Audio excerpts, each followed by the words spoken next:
Okay, Chris, this is a beloved franchise and a character that means a lot to people. So for this movie, we really want you to dig deep down, you know? Really give people something they'll remember. Hey, what's up, guys? It's me, Garfield. I love lasagna. Oh my god, that was amazing! Here's $10 million.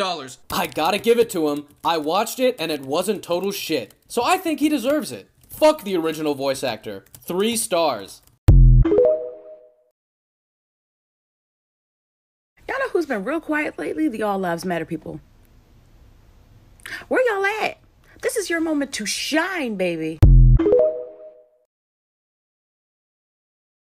The type of woman that's wrong with society, covering your cup of that bull.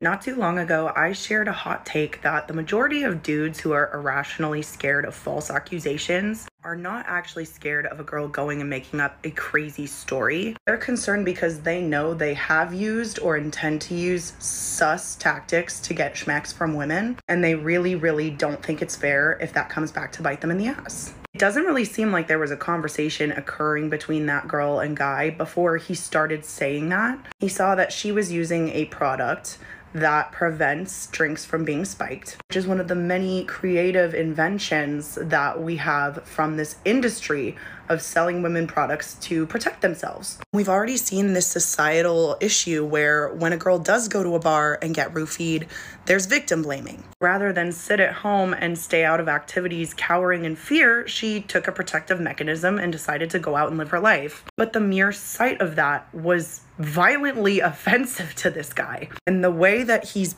poking it, my man's is exposing himself. He is the aggressive dude in the bar that views women as subhuman that we're scared of. He's so pissed that she's trying to prevent herself from getting her drink spiked. And he's implying that she thinks everybody in the bar is gonna try to spike her drink. He's upset because he's really trying to minimize the reality of that possibility. As a man, he feels like the mere presence of that drink cover is an accusation on him. Any normal dude that would never spike a girl's drink would happily acknowledge that there are a ton of effed up dudes out there that do that. Would not have an issue with a girl trying to protect herself. Him confronting her and like assaulting her drink affirms that characters like that are in the environment she's going to, and she was smart to make that choice. This dude is on the defense, possibly from a guilty conscience. He didn't have to react to it at all, but because he did and the way he did, he exposed himself.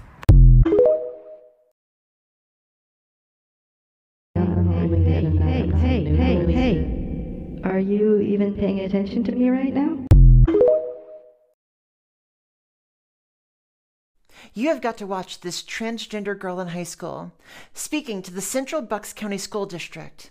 You see, they had just gotten voted out of power, and in one final act, on their last school board meeting, they banned trans youth from sports and then gave the outgoing superintendent a $700,000 severance package, unprecedented for the area.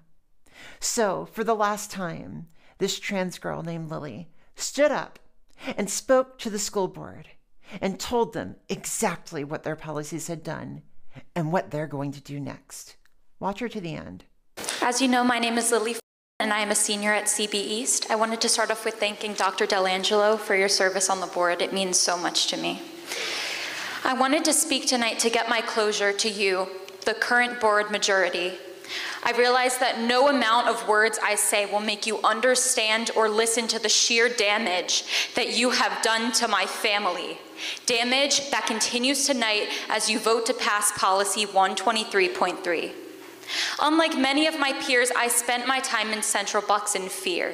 Fear for my life, fear for my family, and fear of you. You have stolen years from me, something that I can never get back. I mourn every day how I will never have experienced a secondary education where I was treated like a human by this board majority, because it was never about protecting kids. It was about erasing people like me from Central Bucks. If it wasn't, then why have countless situations of my life being threatened or reduced to a subhuman level have been left unaddressed or not properly handled, even being considered a predator in bathrooms, in locker rooms, and today in sports? And even with such gross negligence, you continue to make policy after policy preventing people like me from just living our lives and seeing ourselves in the world around us. So I did what I could. I spoke out. I came to these school board meetings. I participated in the student focus groups with the superintendent, conversations with my principals, and still here you are, gazing at me with blank, lifeless stares, closed off to the voice of a teenage girl whose life can be crushed and altered in the palm of your hand, with a yay vote the signing of yet another policy. To the students that are here for the history class, this is my message for you. Keep speaking up for yourself. Even when there are some people who will refuse to listen, there are people everywhere who you inspire and who will lift you up. You are not alone. Even if it is the most isolating feeling, your voice has power and it has the ability to incite change. To Dr. Lukabaugh, and I know you are listening.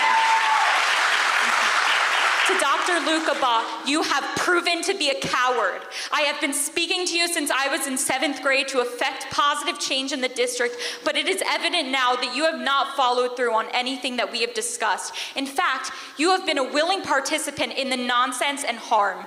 How can anyone in administration see the hurt that me and many other students have brought to these meetings and just say, well, we need to move past it? Well, Dr. Lukabaugh, I can't move past it. It is my life. It is my day-to-day. It is my truth. With each day you have sat as the superintendent, my life has been stripped away from me. I hope that every day that you think about my face and how you have utterly failed me. And I hope that all of you on the current board majority takes all of this away too. But hey, at least you make an amazing college essay and first AP art piece. Thank you.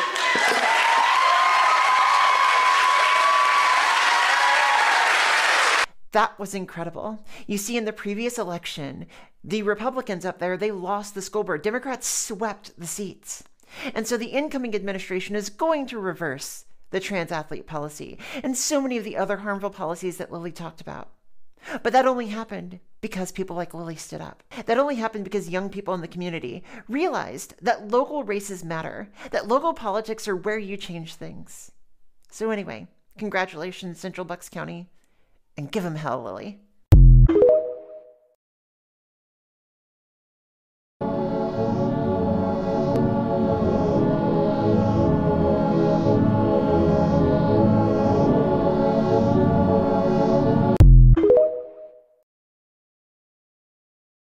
How I feel about certain design choices with little to no explanation. Yes.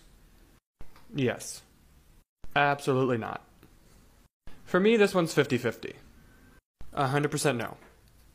Yes, and I don't care that it's impractical. I hate these. I think I might hate this even more. Yes, of course. No. Yes, I've grown really fond of this. Surprisingly, I actually like this.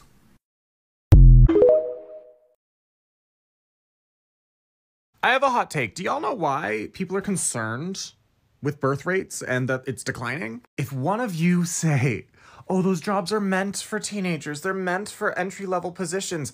A teenager's full-time job should be school, should be high school, should be education. But we have instilled in teenagers that you need to get a job at 14 so you have a good resume when you get out of high school. Instead of being like, you know what, I'm gonna support my child so that they can actually pay attention in school, and then go to university and specialize in something, and then contribute to like a higher degree. But no, what do billionaires want? They want a population that is exhausted and undereducated and easy to manipulate. How do you achieve that? Overwhelm people when they're still children. Because how is a multi-billion-dollar corporation still paying minimum wage? If I had it my way, your lowest paid employee should be at maximum making half of what the CEO makes. If you don't agree, then take the boot out of your mouth.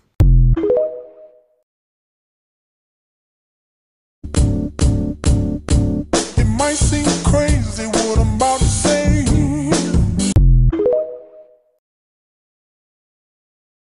Talk about something y'all like, stop talking about me. Since y'all hate a bitch so much, the way broke bitches coming for me know it gotta be free. But I get paid when I show up. Press, stress, obsessed, I got 'em. Everything I do, keep another bitch talking. Watching my back, could he dudes be toothbrush used by many mouths is gross and used up, but a mouth that uses many toothbrushes is squeaky clean. A pot of boiling water can cook many things, but spaghetti can only go into boiling water once and it'll get cooked. Women are universal adapters. They are meant to fit chargers from all over the world, but plugs are built to go in only one type of outlet. A flower lives and dies in one vase, but a vase can hold many flowers. A pencil holder is supposed to hold many pencils, but a pencil can only be in one holder at once. And finally, a key without a lock is useless, but a lock without a key is still useful and protecting something. Protesting is supposed to be a non-violent form of civil disobedience and resistance, but it is not inherently supposed to be peaceful. And for years, people have been conflating the two, but they're not the same, and it's time we unpack that because it's really important here.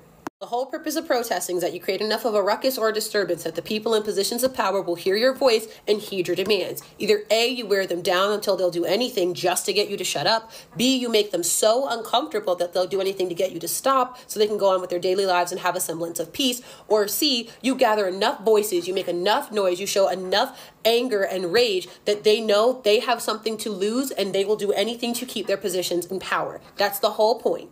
If we follow every rule and every parameter that they set to contain our voices, if we don't make enough noise, enough ruckus, enough racket, then they will do what they're doing right now, which is pat us nicely on the head for being nice and peaceful and following the rules and ignore us. Are you hearing me? Your politicians are actively ignoring you. We gave them the power, and somewhere along the way, they and we have forgotten that we can take it back. That's why it's okay if not every single protest is a peaceful one. We don't always have to hold hands and sing songs.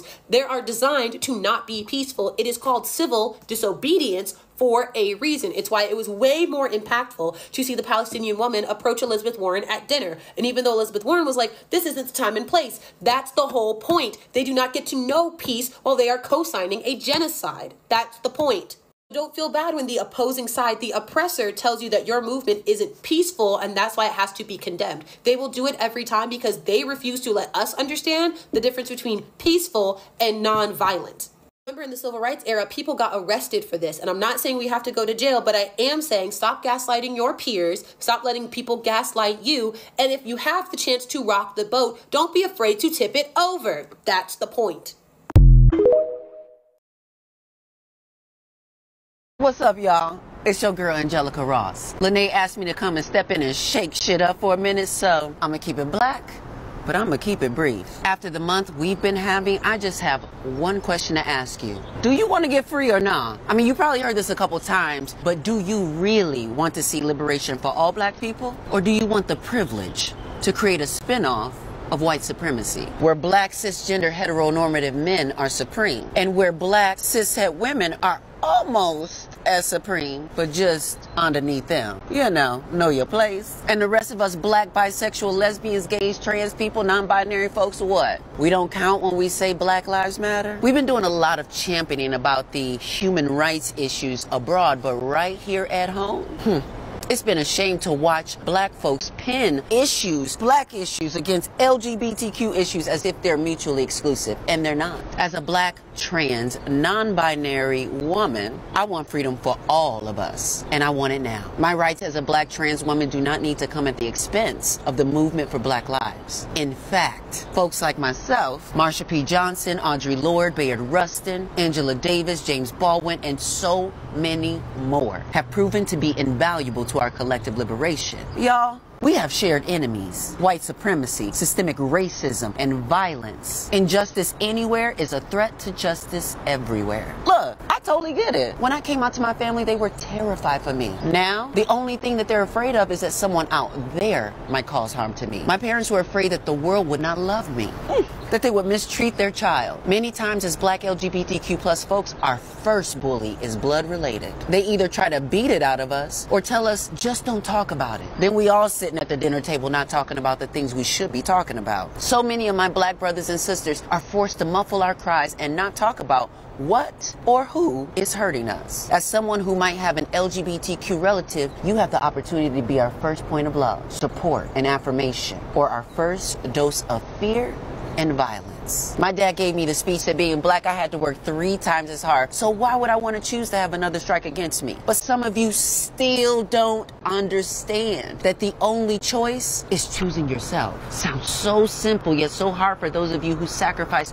your entire lives for someone else. You know you don't have to do that, right? Get your life, honey. But black people, and I'm talking to all of us, we got to start being better allies to each other. And we can start by listening to Maya Angelou when she says, believe us when we tell you who we are. This ain't no lifestyle choice. And in 2023, what still seems to be the problem? Is it cis? Do y'all hate that word that bad? Okay, fine. We don't have to use it. Now, I might be speaking for myself, but if it means actually progressing as a community, then we don't have to use the word trans either. I shouldn't have to even disclose my transness in non-intimate spaces, if that, because we live in a day, an age, where you should know that trans people exist. Make sure that you are someone who is making it safer for our black youth to just live and become their beautiful black selves. And listen, once we are truly on one accord with the fact that all black lives matter and have value, then I, Angelica Ross, give you full permission to crack all the jokes about us when you are in community with us. We do it all the time and read each other for blood. Sorry, I know some of y'all like to use our lingo but don't actually know what the things mean. So reading for blood would be like us as black folks say down to the white meat. It's a euphemism for being red for filth. Well, anyway, my point is, being black doesn't automatically grant us community with each other. The admission price for community is accountability. You can't claim pride, honey, and membership to a community that you refuse to be accountable to. Ask Candace Owens.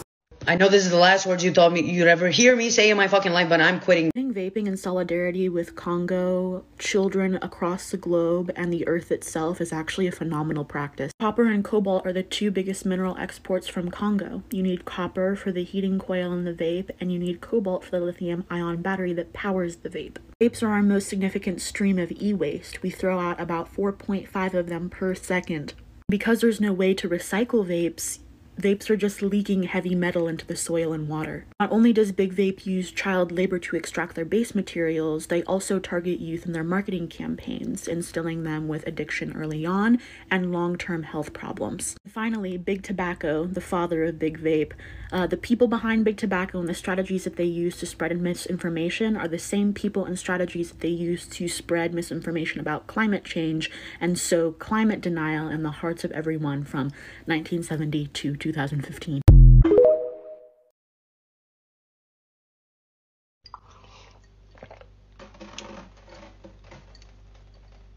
So this can actually be due to a very commonly comorbid condition with autism that is called developmental coordination disorder, and it is a significant disability. So I was diagnosed when I was 5 with profound developmental coordination disorder, which means that my development was far below average even for people with this condition. I'm also autistic, so I'm going to go over a few ways that this condition affects me personally, because I know that these 2 conditions can be very intertwined. I have very poor spatial awareness, so I'm constantly bumping into things. I'm hitting my hip off of tables and corners when I walk by, and I have to pay a lot of attention when I drink out of a cup, because as you saw with the person in that video, I could potentially just pour the water in front of myself or down my face. I am 24 years old and I cannot drive. This is because I really struggle to understand how quickly objects are moving around me and towards me, and how close objects are to me. It's also really hard for me to gauge left from right, as well as follow directions, so I could get lost a lot. For a similar reason, I really struggle to cross the street by myself, especially if there's no light telling me when to go. I really struggle to figure out if a vehicle is going to go or not while I'm waiting to cross the street, and so sometimes I'll just stand there having a panic attack and being honked at. Because this condition affects my perception of physics and my body in space, I cannot catch things that are thrown to me, meaning that gym class was a waking nightmare. It also really affects my balance, so it took me an exceptionally long time to learn how to ride a bike. And as a child, I was terrified of escalators because I would fall on them every time getting on and getting off. It was just really difficult for me to understand how close the end of the escalator was to my feet, and one time I actually fell on the escalator and got stuck and got cut up really badly. And a really common sign of this in children, for you parents out there, is when a child really struggles to grip on their pencil properly, almost as if their brain is working differently. So yeah, it's basically a disability of extreme clumsiness, and it is very disabling.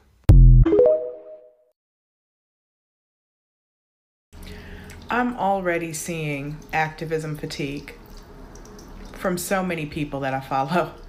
I'm already seeing people completely go silent. about Gaza, Sudan, Congo, Yemen, Armenia. Like my For You page used to be every single video is about one of those issues. Every single video is about Congo or Gaza or Sudan. Now, people are going back to dancing and stuff. People are going back to unboxing. What? What? No. We're not doing this. We're not doing this. We are not about to allow genocide to continue simply because we are too tired to keep the fight going. Our fight is nothing. It's holding up our phones and telling people to take action. It is clicking a few buttons to sign petitions. It is saving your representative's numbers in your phone and making those calls.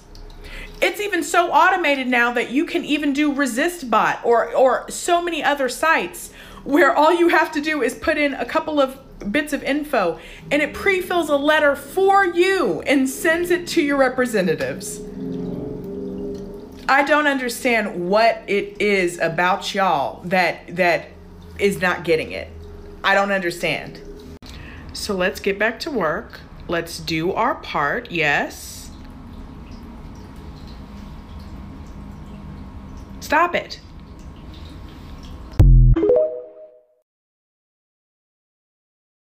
For anybody wondering if these big tech companies know that the people of Congo are going through basically modern day slavery to provide cobalt for their products, they know. So back in 2019, an international rights advocate filed a case for 14 Congolese families to sue Apple, Google, Tesla, and Microsoft in child labor and losing family members in mining cobalt. So the court documents give several examples of child miners buried alive and suffering from injuries after tunnel collapse. These tunnels are not safe. These tech companies, with all the billions of dollars they have not even provided even one solution and building safe workplaces for these children or for anyone working in these mines. The 14 Congolese families want the companies to compensate them for forced labor, emotional distress, and negligent supervision. And basically, these tech companies, they're like, no, we didn't know that the children were working at these mines and blah, blah, blah, blah, trying to make excuses. And cobalt is actually a very dangerous source as well. Like, people get sick from mining these things. First of all, it's unsafe environments. You can be buried alive. You can have severe injuries. Second, the cobalt itself, holding it and being around it, can get you sick for a very long time for the rest of your life. And these children are going through that. Adults, people are born into mining for the rest of their life. And these tech companies, Apple, Google, Microsoft, Tesla, are benefiting from the exploitation of these African people. So in 2021, Washington, D.C. court dismisses cobalt mining debt case against 5 major technology companies. So they dismissed it. These tech companies did not pay those 14 family members. And it's more than 14 family members. There's millions of people mining cobalt for these tech companies, and they're making money. Billions of dollars from us buying their phones and their cars, their electric cars, their everything, every single year, and giving them, pumping so much money in these companies while they're exploiting millions of Congolese people in Africa.